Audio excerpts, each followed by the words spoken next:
My name is John Holgate. I work at Palantir and have been working closely with Dr. Becky Jones to roll out the new National Animal Health Reporting System, or NAHRS. So thank you all for joining. Today, Becky's going to speak a little bit to the NAHRS program, and then the goal is to walk through what this new system looks like. It should be fairly easy to use. That was one of the big goals, but we want to make sure you're familiar with it and can use the system in the new year. A few just housekeeping notes. Again, we've got a chat room in the bottom right corner of your screen. You should be able to join and ask questions. Definitely feel free to unmute yourself and ask questions as they pop up. This session is being recorded so that you can refer to it later. And we also have documentation within the platform that you can reference going forward. In addition to Dr. Jones, who's going to say a few words, there's a couple other engineers from the team, Ryan and Jess, who are also on this recording and will be able to answer questions in the chat room as they come up. So I think that's all I wanted to cover before we dive into the training. So Becky, did you want to describe a little bit about the new NAHRS system and what we'll be going through today? Yeah, are you able to hear me, John? Yep. Okay, thanks. As John said, I'm Becky Jones, the NAHRS coordinator, and I want to thank you all for joining today. So we're excited to present the new NAHRS reporting tool with you today. We've been piloting this new tool with some states over the past few months, and we've received some great feedback and helpful suggestions for improvement that we've incorporated into the new tool. So we believe this tool is easy to use and brings some new functionality along with it that the old tool did not have, and you'll see that as John steps through it and shows you how to use it. And it's really important to note that this tool is easily adaptable and is able to meet any future reporting needs that might come up. So we don't have to be limited to just yes/no questions in the future. So there are a few important points that I'd like to for you to keep in mind as we move forward in the transition to this new tool. First, we have attempted to set up accounts in the new NAHRS system for all NAHRS participants. If you're unable to log in, please let us know and we will work quickly to get you access. Second, we are only migrating data from finalized and submitted reports into the new system. So if your reports are in draft form or have been submitted to the state only, this data will not be migrated to the new system. So please finalize all outstanding reports before January 1st. And lastly, the old NAHRS system will be retired on January 1st. You will be able to go in and review your old reports, but you will not be able to submit any more data or finalize any data after January 1st. So all NAHRS reporting will occur in the new system starting on January 1st. You may start reporting in the new system now if you wish. I will be updating the NAHRS website to include a link to the new system, and we'll be updating our help guides and posting some information on how to walk through the new system on the website. So with that, I'm going to let John walk you through the new NAHRS reporting system, and if you have any questions, feel free to ask or type them in the chat. Thanks, John. Cool, thanks, Becky. So just to follow up on a couple points that Becky raised there. First, if you have questions about logging in, I know a number of you have already logged in and been able to access the new NAHRS system, so thank you for doing that. If you do have questions on how to do that, at the end of this session, I'll bring up the email address you can reach out to with any questions, and we should be able to get you logged in quite quickly. Again, as Becky was saying, we have had a few people already submit their reports through this system. So thank you to the pilot users who have worked with us to get this up and running. Really appreciate that help. And to Becky's last point about submitting any outstanding work through the old system, we have regularly been pulling in cuts of that legacy data so that it will be accessible. Your old reports will be accessible in this platform. And we'll be pulling one last time in January to make sure we capture any last reports that you've been entering through the old or legacy NAHRS system. All right, so if there aren't any further questions, and again, please feel free to jump in with any questions, I'm going to start showing you guys the new NAHRS system. If you're already logged in, please feel free to join and walk along with me. But this is really intended for you guys to just see the new system and hopefully see how simple it is to submit. So give me 1 second. I'm going to pull up that new platform for you so you can watch as I share.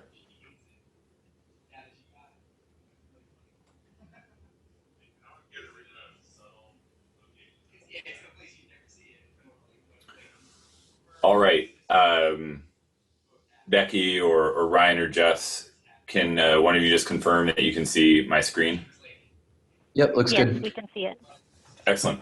So when you log into DIS, which is the Data Integration Services platform, this is the landing page that you'll see.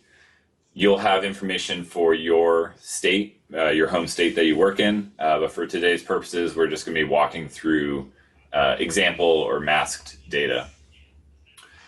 We've set up this landing page, so you should have all the resources you need available to you right off the bat. And I'll walk through a couple of these links with you before we get to the training exercise and how to submit those reports. So first of all, these top 3 links here will take you to information about your home state. So if I click on state information, this is going to bring me to some details about your home state, including number of completed reports and information on the state vet. So this is really just supposed to give you some background information on the system, on your state and access to the monthly reports. There's a couple pieces I want to call out specifically. One, the example of the state veterinarian contact information can be updated using this form at the bottom. So if I just update it, that will be reflected here at the top with the update. So you can continue to keep this up to date. And then the second piece here is about user access. So if you want to make any updates or changes to who has user access, please reach out to the NLRAD NAHRS team at this email address. And more importantly, we display who has access to the system. These are all made up names, but we display who has access to the system so you're aware of the different people who are accessing, your home state's NAHRS system. There's 3 roles. There's actually going to be a 4th soon. So program managers, that's folks like Dr. Jones.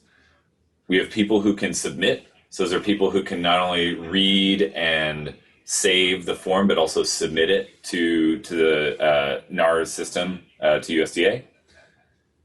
We have folks who can view and save. So these are people who can go in, save the form, and review it, but cannot submit it. And then there will also be another group for people who can just read the form, but won't be able to manipulate it or change any of the entries.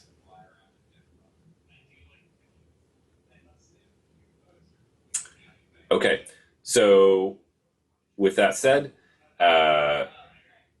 I'm going to jump into some of these general resources here so that you can learn a little bit more about the system, and we can also go through the training for how to actually enter and submit a form. I'd also like to point out in the navigation here that anytime you want to go back to your home landing page, you can click home or this icon here, and this will take you back to your landing page so you can always easily access the forms or other information you need. So in these general resources links, we have a guide that walks you through what I'm about to go through today with screenshots and details on how to submit and approve. So that's just for your reference. You can always access those within the platform. And then we've also set up a training area that's accessible to any of you who have access to the DIS platform. And this is all masked data you can go through and practice if you are really eager.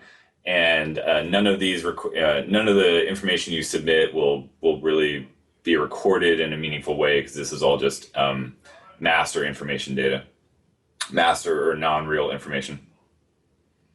So within this training set, there's a training example for all 50 states plus some of the additional territories. And because I live here in Seattle, Washington, I'm going to go through the Washington example state training. And if you are following along at home, feel free to click through to your home state and enter as we go along. So again, this is example data. If you are just training at home, make sure that you see this flag up here that this is not production data and that this is just example data for training. And this is that same state overview that I was just walking through before. So what I want to do now is go to the next tab over, which are the NAHRS monthly reports, where you can access historical reports and also enter new ones.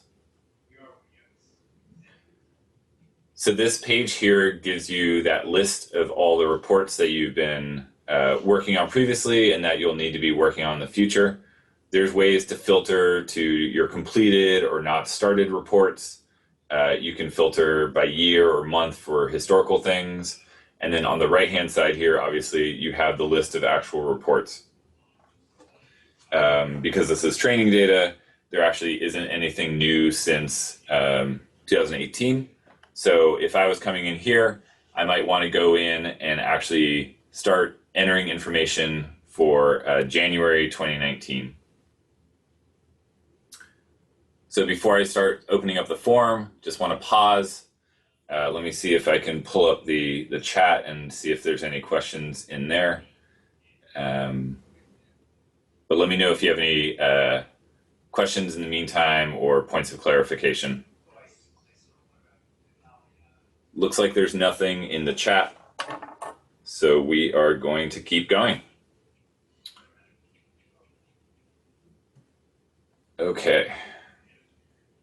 So as I said, for today's purposes, we're going to go through to the January 2019 example NAHRS submission form. And there's two main things I want to highlight the way that we structured things. So at the top, there's information about diseases that might be prevalent in your state, and I'm going to get into that as to how we determine that. So these are diseases that have been inferred as present for your state. And then below that is the actual list of NAHRS reportable diseases. These are broken out by species, and this is where you'll actually enter whether any of these diseases were found in your state for the month in question. So taking a quick step back, DIS is Data Integration Services, and we've been working closely with the APHIS team at USDA on streamlining and integrating information from across their data systems. A lot of that information includes test results on various diseases that have been taken from samples from various animals. And because we have access to all that information, we're trying to leverage that in a way that's helpful for you, hopefully, by identifying any positive samples that might be present in your state. So we can surface that information for you, and you can make a determination as to whether that is actually a reportable disease that you want to make or not. So in this example here, for the diseases that have been inferred as present, you'll notice that for brucellosis, Brucella abortus, there are some positive tests in SCS for bovine, and for the Brucella suis causative agent, there was positive tests in SCS for porcine. So these are, we're not automatically saying these are present in your state and must be reported, but we do want to highlight that, hey, some of these diseases might have been found based on the data systems we have access to, and that if you weren't aware of that, it might be worth investigating further. These diseases below that are also inferred are inferred because you had previously reported them as present at least once in the past 3 months. And so we're just highlighting, like, almost as a reminder, hey, these are the diseases that you previously reported, and it might be worth, again, digging in, making sure you remember that, and you can go through and mark whether they're actually present in the current month or not. Great. So that's, again, the one of the key new features of this system is hopefully giving you some additional information that will be helpful as you're entering in disease presence for your state each month. And now we're going to get to the actual list of reportable diseases so that you can enter them. It looks like somebody has a question, so 1 second. Yes, so Dean asked where we're pulling test results. So we pull from LIMS, from SCS, EMERS, other systems, and we'll make sure that, if you're in the state of Washington, that you only have access to the test results for the state of Washington.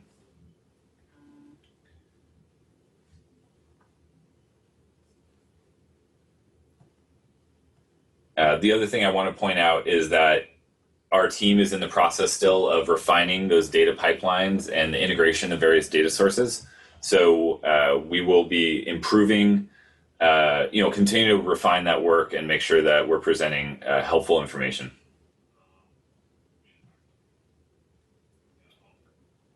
Also, thank you, Dean, for being the first person to submit a chat.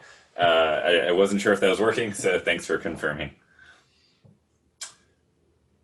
Okay, so now we're in the reportable disease section of the submission form. So this should be similar to what you've been using in the past to submit disease presence. As I mentioned, this section is broken out by species. So we have a number of diseases here at the top that might be found present in multiple species. And then, as you'd expect, there's also sections for avian, bovine, etc., including aquaculture species down further. So just wanted to give you kind of a sense of what this looks like. This multiple species part is designed because a number of these diseases, again, can be found in different species, and we wanted to eliminate the need to go through and enter them in multiple areas. And so this is maybe the trickiest part of the form, but based on our testing, should be pretty straightforward. You've got, for any given disease, a yes/no marker. For these multiple species diseases, you also have a section where you'll specify the disease, and then a comment section where you can note, for instance, the number of cases, the tests that were performed, and why you are marking this as present in your state.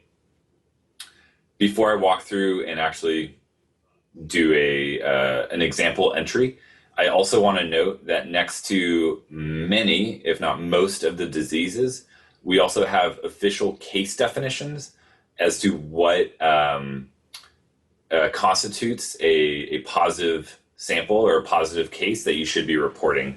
So these are case definitions that Dr. Jones and the team have been compiling, and they will be updated as people go through and kind of continue to refine and improve on these case definitions. So we hope this is helpful so that you can make a determination as to whether you should be marking diseases as present or not in your state.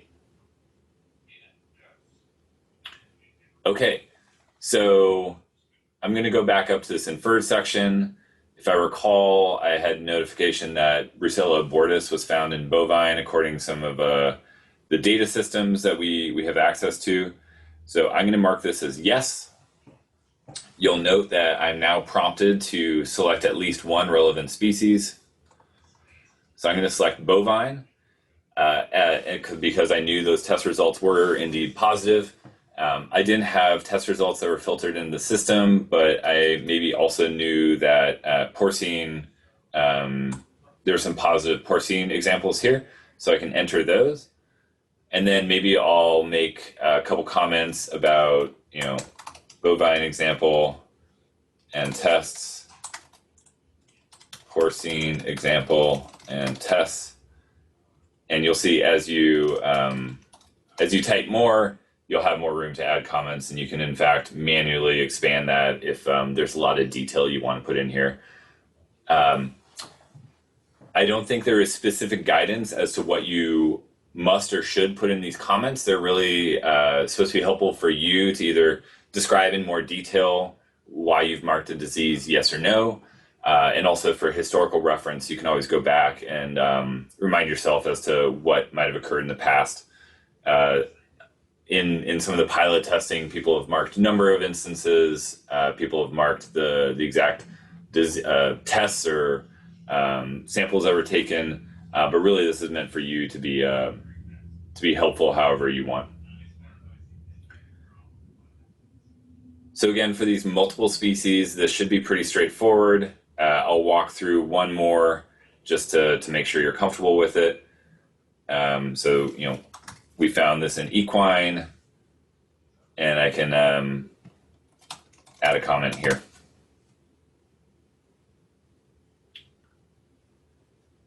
So if we continue down, we'll then get to some of the species-specific diseases that might have been present in your state.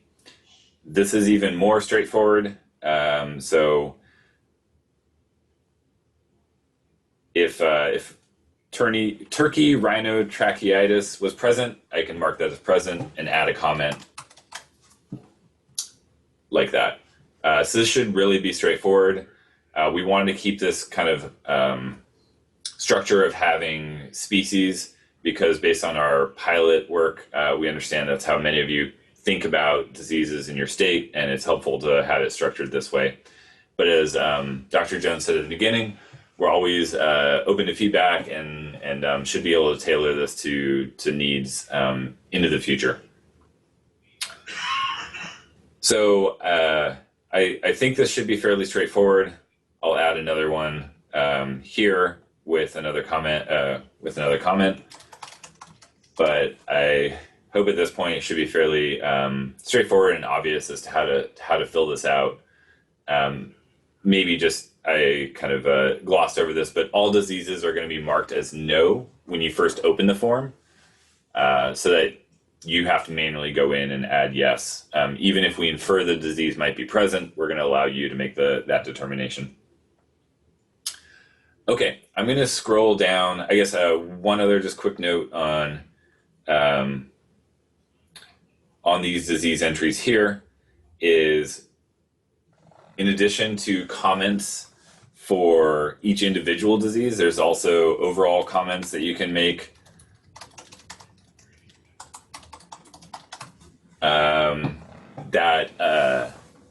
If you want to make some more generalized comments, there's also the option for you to add additional diseases that are not captured in this NAHRS form. That might not be something that you're required to report on, but perhaps you just want to convey to Dr. Jones and others that you found some disease here. And so if you marked yes, then you're required to add in, hey, there's maybe like 2 other diseases that were found. This isn't maybe the best example, but let's say rabies, which is actually on the list, was found in bats or possums. You can mark that rabies was found in other terrestrial species. Because rabies is actually on the list, I'm going to remove that one. And then you can, if there's some new fish disease that isn't yet on the list, but you feel is important, you can add those in here. Okay, so at this point, again, we've gone to the NAHRS submission form for your state and for the month in question, walked through some of the diseases that were inferred, and then entered those in here so you can record them and submit them. At any point in this process, you can go and save your report progress, assuming you have those permissions. And this will record where you are. You can save any number of times before submitting. And then the other thing I want to highlight is that with this new system, if I'm working on the January form, and then in a month's time, I actually get some updated information that there was another disease present in my state, or some of the positive tests upon further review were just suspicious and not actually confirmed positive. You can actually come back, resave, and resubmit your form to USDA so that it remains accurate, and you don't need to go back to USDA and request permission to edit these forms. You can just do that yourself. Okay, after I've saved the form, there's actually 2 additional tabs that appear. If you have the permissions to save and read, then when you save, you'll get the submission details tab.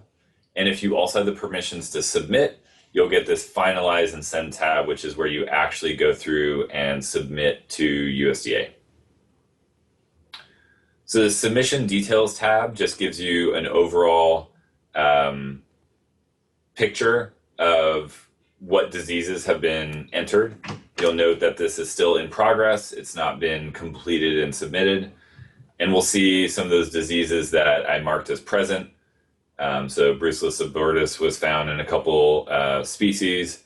And this is just meant for you to review and be able to see what you've marked as present. And then in the finalize and send tab, this is where you're going to note the actual NAHRS diseases that you've added and that you're going to be submitting to the USDA. You have to type in yes in order to actually submit, and then you'll send the report to USDA and get a notification that this has been successfully submitted. If we go back to my view of the state, this will also update, and you'll see that January 2019 was added here.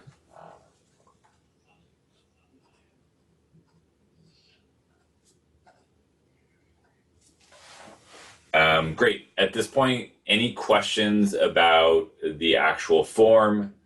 The last thing I'm going to do before, on this recorded training is go through some of those test results that you can actually review within this DIS platform. So before I do that, though, I just wanted to make sure everyone's comfortable, see if there's any questions about what we just went through.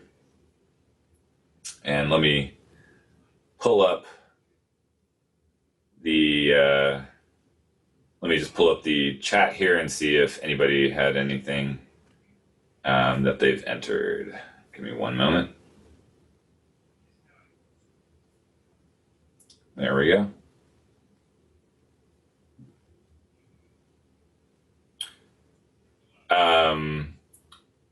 So Ashley's saying that she used to submit to state when entering lab results, and whether the system notifies the state.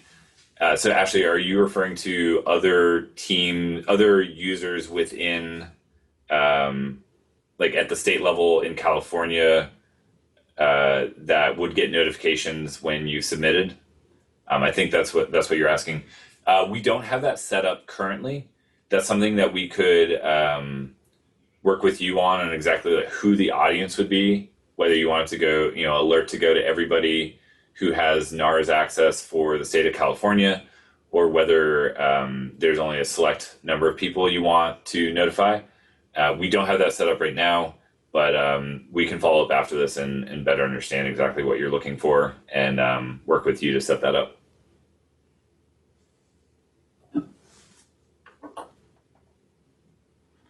Cool. Sounds like other people are also interested in that. So at the end of this training, again, I'll pull up a slide that includes an email address where you can go with questions about additional support, and we can work with you to get that set up.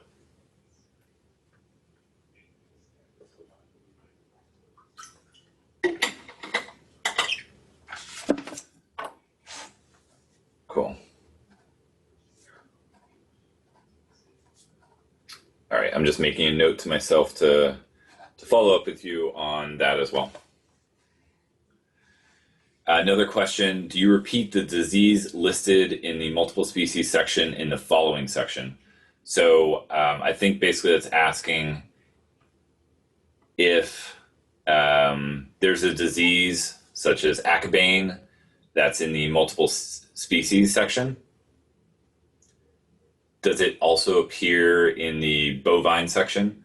It is not. It only appears, the diseases that are captured under this multiple species section only appear in that section. So we thought it'd be overly confusing to have the same disease appear in multiple sections. I hope that answers the question there.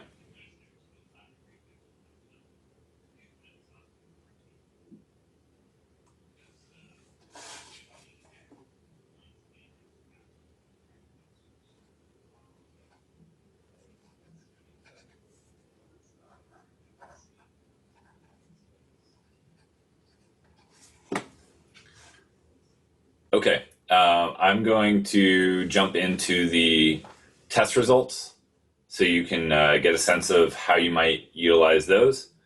But if you have any other questions about the form, DIS more broadly, or anything else, then please include those in the chat or send them to the support email I'll pull up later on. Okay, so in this state overview, there's also a section on test results. This is accessible directly from your landing page as well. There's a link directly to test results for your state.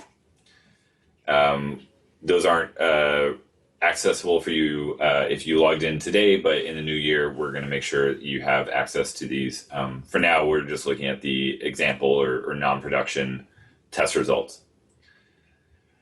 And these pull from a number of different sources. So actually, I'll just add a note here.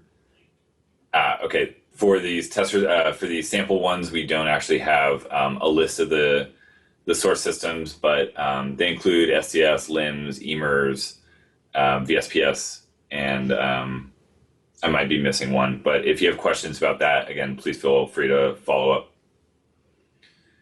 Along the left-hand side here is a number of different ways to filter. And then on the right-hand side, we have information about the tests that were performed. And you can actually dive in more detail and pull up some of the information about each specific test. So for today, I'm going to pretend that I was filling out information for the state of Washington. And I wasn't sure if bovine tuberculosis, I kind of remember there being some positive bovine tuberculosis test results in my state, but I can't remember when they occurred. So maybe I want to look for whether that's something I need to report on. So I'm going to filter on any test interpretation that came back as positive. And then for the actual disease, I can actually just search here. And I'm interested in bovine tuberculosis. I'm also only interested, well, I want to see when these occurred. So this is years down here at the bottom. So there were some, but it looks like the last one was actually in 2017. So if I want to just filter on or look at some of the diseases, positive bovine tuberculosis test results from the last few years, on the right-hand side here, I can just display like, maybe I want to go back not to 2003, but everything since 2015. So from January 1st, 2015, oops.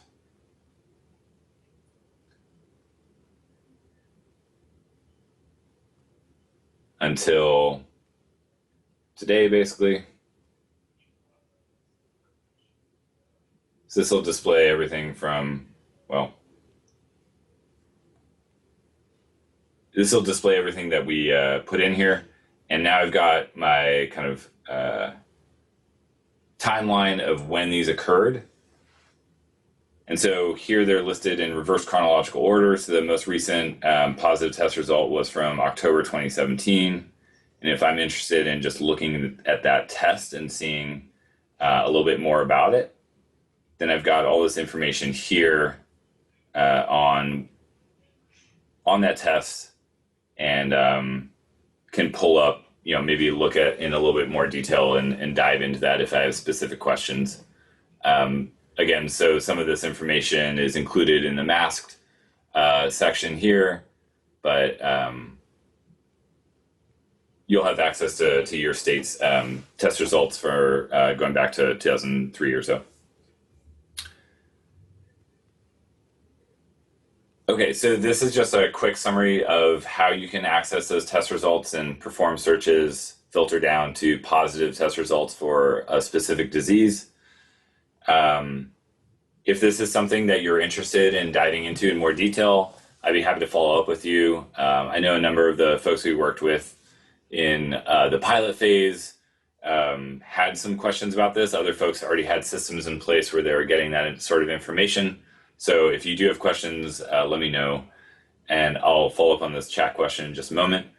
But otherwise, this is what I wanted to go through today, walk you through what it looks like to log into DIS, to access your state or some of these training examples,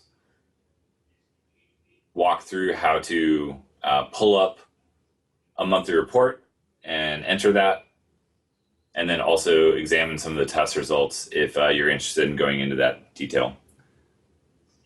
Okay, give me one moment here while I pull up the chat. Does this include all test results from NVSL for a state? Yes, I think that's the case. Ryan, can you just confirm that we have NVSL pulled in? Yes, we do. Great. It might not be listed as NVSL as the source system. It might come through Strand or possibly LMS, but the data is definitely coming through.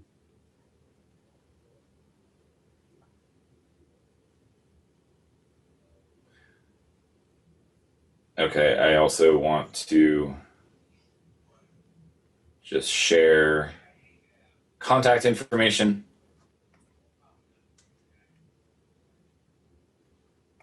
Oops, there we go. So if you have additional questions that you want to ask right now, definitely feel free to include them in the chat. Otherwise, I hope this was helpful. And if you have questions about the program, obviously you can reach out to nlrad.nars@usda.gov, and Becky and her team will respond. If you have questions about access, so again, I know a large number of you have already logged in, and that's really exciting. But if you have any issues logging in, or you have any questions about how to use the platform, please reach out at vs-support@palantir.com. And somebody from our team will make sure to get back to you. I do want to highlight that with the upcoming holidays, a large number of our team will be out over the next 2 weeks, but in the new year, we'll be also holding probably another training session. So if somebody else in your state wasn't able to make it today, or you just want a refresher, I'll work with Dr. Jones on setting up another training session. And then again, this session will be posted online. A recording of it will be posted online, so you can always come back to it.